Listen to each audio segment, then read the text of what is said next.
Rebonjour, alors si vous allez sur Twitter tout à l'heure, eh bien c'est The Weeknd qui va sortir son nouvel album qui est en top tweet. Et puis en tout petit, ben, un petit peu plus loin, ben, vous avez Karim. Donc je ne sais pas si vous vous rappelez qui était Karim. Donc Karim, c'était une personne qui avait contracté le Covid et qui regrettait de ne pas s'être fait vacciner, puisque il regrettait d'être allé sur YouTube voir la- les vidéos des complotistes, et donc on a appris qu'il était décédé. Donc il était père de famille, il avait 48 ans, il a été enterré en Algérie, à Oran, puisqu'il était originaire de là-bas.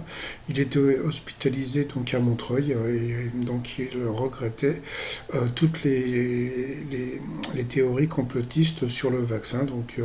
La mairie où il travaillait avait comment dire, fait un petit hommage. Donc Karim, prénom pour lequel il était appelé, nous a quitté le 20 décembre à l'âge de 48 ans.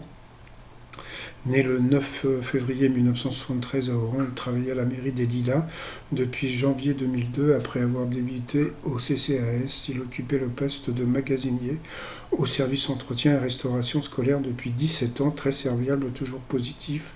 Il avait l'essence du service public et était très apprécié par ses collègues, pour qui sa disparition est un grand choc. Ses obsèques auront lieu le 24 décembre dans sa ville natale, à Oran, à sa femme, à ses trois enfants, sa famille, ses proches, ses amis. Le maire et la municipalité ont présenté leurs condoléances.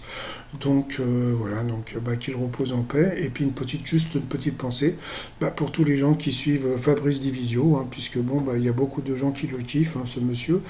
Oui, mais c'est le Montreuil de Nice, pas le Montreuil du 93, puisqu'on a le même mec à Nice, ou alors il est hospitalisé à Montreuil et à Nice, pas de bol quand même. Fabrice Divisio qui se foutait de la gueule du malade, il y a des moments, il faut apprendre à fermer un petit peu sa petite gueule.